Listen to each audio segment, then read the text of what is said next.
Livro Homem ao Máximo. Autor Edwin Louis Cullen. Prefácio. Um fenômeno bastante interessante está ocorrendo em nosso país. A principal figura de autoridade que nossas crianças conhecem, do nascimento até quase os 20 anos, é delineada quase totalmente por mulheres. Vez por outra, a figura masculina aparece nesse quadro, mas com presença pouco marcante. No hospital, são as enfermeiras que se encarregam de quase todos os aspectos relativos ao cuidado do recém-nascido. Em casa, geralmente, a figura dominante é a mãe. E 90% dos professores do curso primário são, todo mundo sabe, mulheres. Em alguns casos, o policial que auxilia a criança na travessia da rua, em frente à escola, é uma mulher. E há muitas outras situações como, por exemplo, supermercados, lojas, lanchonetes, escola dominical, em que são mulheres que atendem, orientam e ensinam as crianças a respeito de Deus. A exceção vem de algumas igrejas, onde um homem prega para uma congregação constituída, na sua maioria, de mulheres. Quem instrui a criança sobre que roupa deve vestir, quem lhe inculca os primeiros bons hábitos, quem a ajuda com os deveres de casa, quem faz as compras da família, em suma, quem é que manda? Não é de se admirar. Portanto, que o rapaz de hoje esteja se esforçando ao máximo para demonstrar que é homem de verdade, como a mamãe. E é por isso que em nossos dias os homens aderiram ao uso de pulseiras, colares e até brincos. Tem cabelo comprido, camisas justas desabotoadas em cima, lembrando um decote. Ou então são machões, que têm uma atitude irresponsável com a mulher e os filhos, ou que levam uma vida sexual desregrada e vivem como bem querem. Em qualquer dos casos, o homem se acha liberado, ou pelo menos é o que lhe dizem as feministas, cujo objetivo é minar sua posição como homem. Por outro lado, as mulheres estão usando o cabelo bem curto, calças blazers masculinos e algumas até gravatas. No desejo de se autoafirmar ou castigar seus opressores, muitas vêm dando vazão a uma raiva até então reprimida e agindo de forma violenta contra os homens que elas acreditam serem os culpados de tudo. Enfim, os homens e mulheres de nossos dias não sabem exatamente como devem agir, desconhecem sua função como homem ou mulher, e por causa disso sentem-se confusos e ansiosos.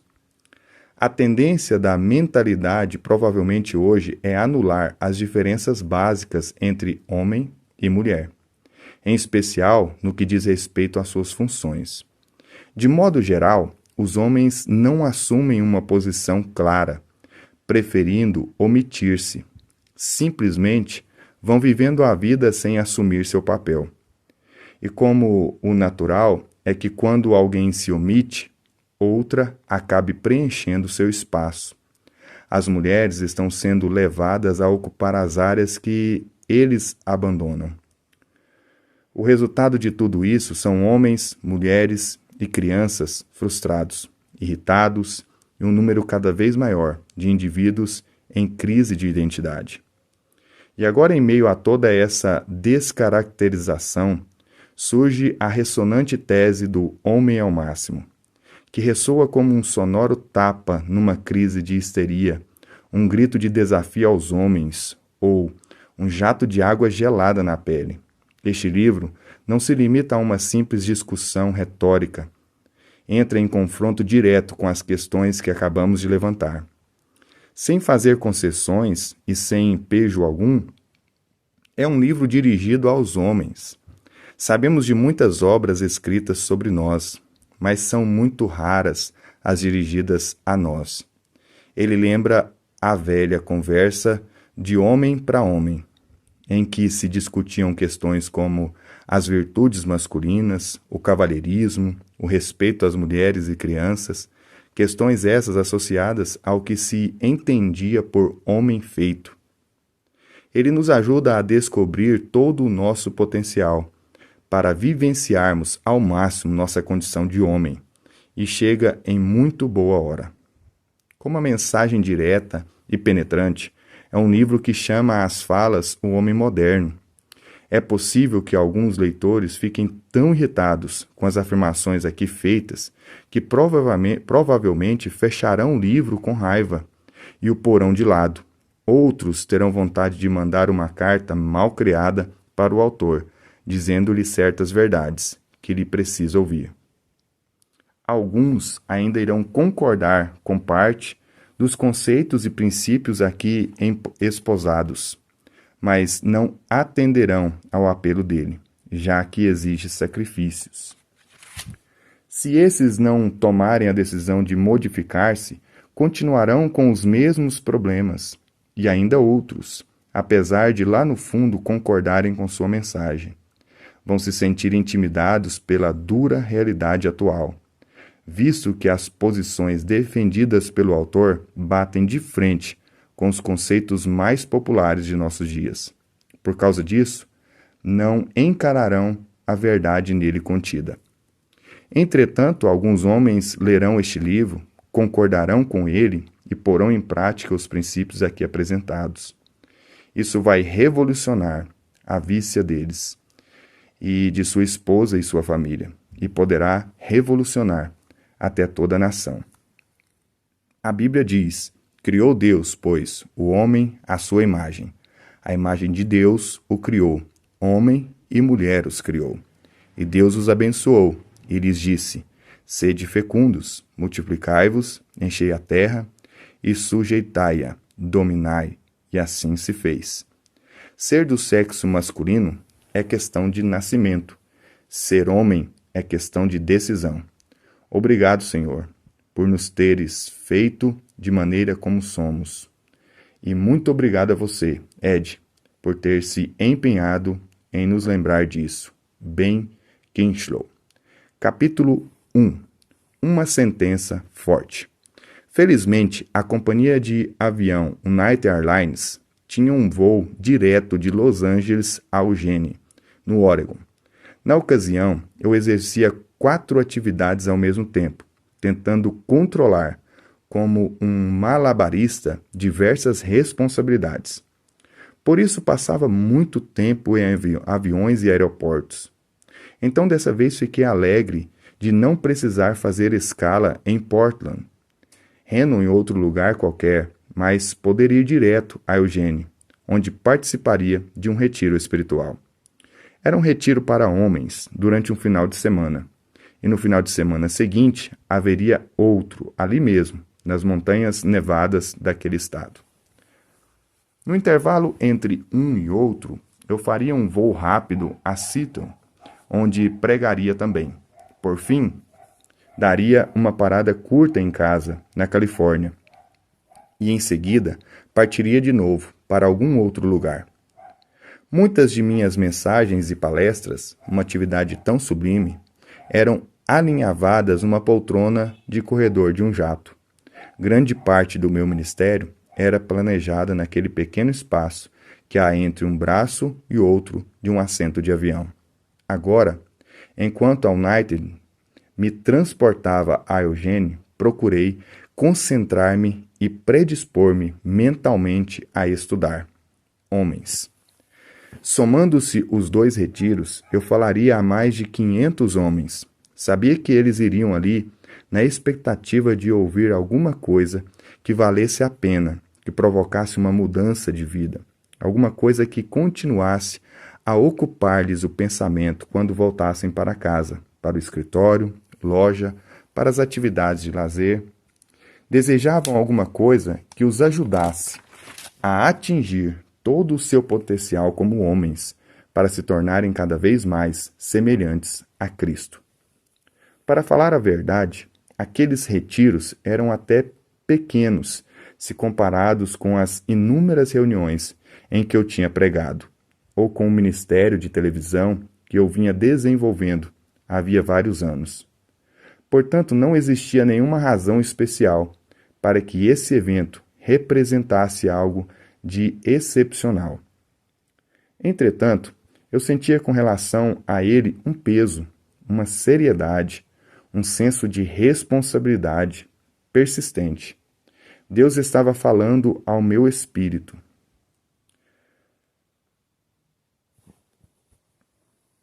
Principiava a conscientizar-me de que essa ida ao Oregon para falar em um retiro de homens constituiria um marco em minha vida. Havia já várias semanas que eu vinha orando, pedindo a Deus que me desse a mensagem certa para aqueles irmãos. Imagens sobre o homem moderno que vieram à mente. A atual poluição moral vem desvirtuando o verdadeiro conceito de homem, a hombridade, que vai se desintegrando bem diante de nossos olhos. Comecei a compreender que era da maior importância que os homens se apercebessem do que está acontecendo e que tomassem alguma providência. Deus não se agrada do jeito como as coisas vão indo. O ronco dos motores do avião era quase como um fundo musical. Eu havia descido a bandeja do banco à minha frente para apoiar a Bíblia e meu caderno de anotações. Em profunda meditação, cheguei a esquecer de onde me encontrava. Alguma coisa acontecia em meu espírito. Sentia-me fortemente consciente da presença de Deus. Lembrei-me de uma palestra de Campbell McAlpine, um conhecido expositor bíblico, havia feito em nossa igreja, algumas semanas antes. O texto bíblico em que ele baseara sua preleção ficara indelevelmente gravado em minha mente. Era como se aquela passagem tivesse ganhado vida para mim. Desde aquele dia, eu vinha meditando nela e no quanto ela era importante para os homens. Campbell pregava sobre 1 Coríntios 10, nos versos de 6 a 10. Paulo menciona 5 razões porque os israelitas não puderam entrar em Canaã, a terra prometida. Trata-se de uma verdade básica. Deus tem uma terra prometida, simbolicamente uma terra de bênçãos para todo o seu povo. Os israelitas perderam a oportunidade de entrar nela por causa de 5 pecados. Contudo, para mim, o texto ganhou um novo significado, um sentido mais amplo do que o que eu vira antes. Ali, esses pecados acham-se relacionados com o povo de Israel. Mas existe uma relação direta entre eles e o homem moderno. A Bíblia afirma que os israelitas foram exemplos para nós. Como esse texto se aplica ao homem de hoje? Olhei para a Bíblia, reli todo aquele capítulo de 1 Coríntios, meditando sobre as 5 razões que impediram Israel de entrar na terra prometida. No ministério cristão, é muito importante dizerem-se as palavras certas, com a atitude certa, no momento adequado. E eu queria muito que a mensagem que iria entregar àqueles homens nas montanhas do Oregon fosse a certa. De acordo com o texto, as razões do fracasso do povo de Israel são as seguintes: cobiça, idolatria, imoralidade, pôr o Senhor à prova e murmuração. Quando revi a lista de pecados que Campbell mencionara, senti que o da imoralidade se destacava dos demais. Comecei a lembrar de pessoas que eu conhecia e que conheço, que não entraram na sua terra prometida devido a pecados sexuais. Eram casais, homens, amigos, pregadores, deputados, senadores, gentes de todas as camadas sociais, cristãos e não cristãos, santos e pecadores. Alguns dias antes, um amigo meu, da Califórnia, viera conversar comigo. Sabe de uma coisa, Ed? Falou a queima-roupa. Você precisa atacar fortemente essa questão da promiscuidade sexual. O problema é geral. Tem gente aí vivendo junto, sem se casar, e frequentando a igreja, achando que são cristãos. Não somos nem um pouco melhores que os israelitas. Cometemos os mesmos pecados que eles cometeram. Algum tempo atrás, estávamos tomando o café da manhã quando minha filha disse algo que me estarreceu. Achávamos-nos sentados à mesa e eu comentei com minha esposa, Nancy, e minha filha, Joan, que me sentia cada vez mais preocupado com os problemas sexuais do homem moderno. Elas me ouviam atentamente e depois Joan fez um comentário em que revelou extraordinário discernimento, resultante de seu convívio na faculdade e contato com o cristianismo. Papai, falou ela, o senhor não sabe que os pecados sexuais vão ser o grande problema da igreja nos anos 80? Fiquei a olhá-la sem responder. Isso nunca me havia passado pela mente antes, mas quando ela o disse, foi como se uma luz começasse a acender-se. Visualizei com clareza o estado de nosso povo, homens e mulheres, jovens e velhos, líderes e gente do povo, em todos os lugares. Depois, enxerguei o mesmo com relação ao mundo e compreendi uma coisa. Há já algum tempo, a fibra moral da nossa nação, de toda ela, vem sendo esgarçada e a igreja não se acha imune ao processo. A sociedade está impondo seus costumes e ideias à igreja de Jesus Cristo. E assim, muitos estão sendo enredados nos pecados do sexo. A pregação de Campbell, a palavra de sabedoria pronunciada por John e a palavra de Deus. Levado pela United Airlines, eu me encontrava cada vez mais próximo do meu destino e do retiro espiritual. De repente, comecei a escrever.